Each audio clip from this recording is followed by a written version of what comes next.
নমস্কার। ইন্ডিয়ান রেলওয়ের waiting ticket নিয়ে কিন্তু আরেকটি নতুন নিয়ম চালু হতে চলেছে। কিছুদিন আগেই তৎকাল টিকিট নিয়ে একটি গুরুত্বপূর্ণ নতুন নিয়ম আনা হয়েছে। এখন কিন্তু ওয়েটিং টিকিটের ক্ষেত্রেও এই নতুন নিয়মটি লাগু হতে চলেছে। আমি এখন আইআরসিটিসির অফিসিয়াল ওয়েবসাইটে আছি।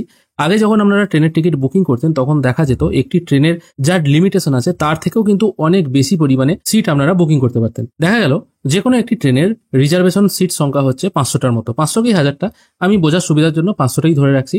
এবার যখন 500টা সিট বুকিং হয়ে যেত তারপর থেকেও কিন্তু কেউ যদি বুকিং করতে চাইতো, সেটা কাউন্টারে হোক বা অনলাইনে হোক, তারা কিন্তু আনলিমিটেড টিকিট বুকিং করে যেতে পারতো। সেই 500টা সিট তো যেমন বুকিং হয়ে আছে তারপর ওয়েটিং টিকিট শুরু হয়ে যেত এবং ওয়েটিং দেখা যেত কি বিভিন্ন সিজনে, যেমন ধরুন পুজোর পর পুরী বা দার্জিলিং এই সমস্ত জায়গায় ওয়েটিং মোটামুটি 300-400ও চলে যায়। এবার এই ওয়েটিং যাতে অত দূর না পৌঁছায়, এবার 300-400 ওয়েটিং গেলে টিকিট তো সাধারণত কনফার্ম হবেই না এবং বহু মানুষের কিন্তু জার্নি করাই হয় না।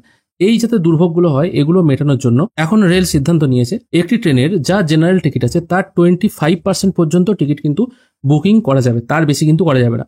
জিনিসটি হয়তো আপনারা ঠিকঠাক বুঝতে পারলেন না। এখন যেমন দেখা যাচ্ছে এই ট্রেনে 114টা ওয়েটিং হয়ে আছে, কিন্তু নিয়মটা এরকম হবে না। নিয়মটা হচ্ছে এরকম, ধরা যাক একটি ট্রেন হাওড়া থেকে মুম্বাই অবধি যাবে এবং তার জেনারেল সিট সংখ্যা হচ্ছে, মানে রিজার্ভেশন করা যাবে এরকম সিট সংখ্যা হচ্ছে 100টার মতো। আমি জাস্ট আপনাদের বোঝানোর সুবিধার জন্য ধরে নিচ্ছি 100টার মতো। এবার ধরা যাক 100টা সিটই হয়তো বুকিং হয়ে গেছে। 100টা সিট বুকিং হয়ে যাওয়ার পর তারপর যদি কেউ বুকিং করতে যায় সেক্ষেত্রে কিন্তু ওয়েটিং 1 বা ওয়েটিং 2 এরকম লেখা আসবে। এবার ওই ওয়েটিং 1 বা 2 এদের সিট কখন কনফার্ম হবে? যখন ওই 100 জনের মধ্যে যাদের কনফার্ম সিট আছে তাদের মধ্যে কেউ যদি ক্যান্সেল করে, সাধারণত বহু মানুষই ক্যান্সেল করে বিভিন্ন কারণ দেখিয়ে, সেক্ষেত্রে যারা ওয়েটিং এ আছে তারা কিন্তু কনফার্ম সিট পেয়ে যায়।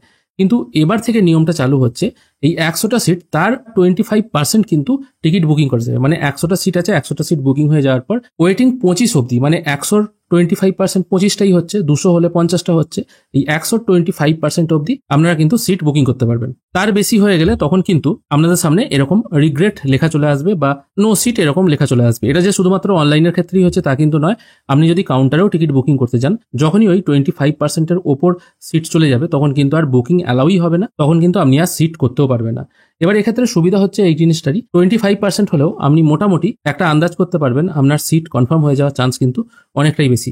আগে যেমন ওয়েটিং 100 বা ওয়েটিং 200 সিট কনফার্ম হতো না, আপনি টিকিট কেটে রাখলেও সেই সিট কিন্তু কনফার্ম হতো না, আপনাকে বাধ্য হয়ে অন্য উপায় নিতে হতো। এখন কিন্তু এই জিনিসটি আর থাকছে না, মোটামুটি 25% পর্যন্ত আপনি সিট বুকিং করতে পারবেন। তারপরেই যখন আপনি বুকিং করতে যাবেন তখনই কিন্তু এরকম রিগ্রেট লেখা চলে আসবে। আশা করা যায় এই নতুন আপডেটটি আসার পর বহু মানুষই এখন স্বাচ্ছন্দ্য বোধ করবেন ওয়েটিং টিকিট বুক করার ক্ষেত্রে, কারণ এখন আর লম্বা ওয়েটিং লিস্টের লাইন আর থাকছে না। আশা করি এই ছোট্ট আপডেটটুকু আপনাদের অনেকটাই কাজে লাগবে। যদি ভালো লেগে থাকে অবশ্যই একটি লাইক করবেন। ভিডিও দেখার জন্য অসংখ্য ধন্যবাদ। ভালো থাকবেন।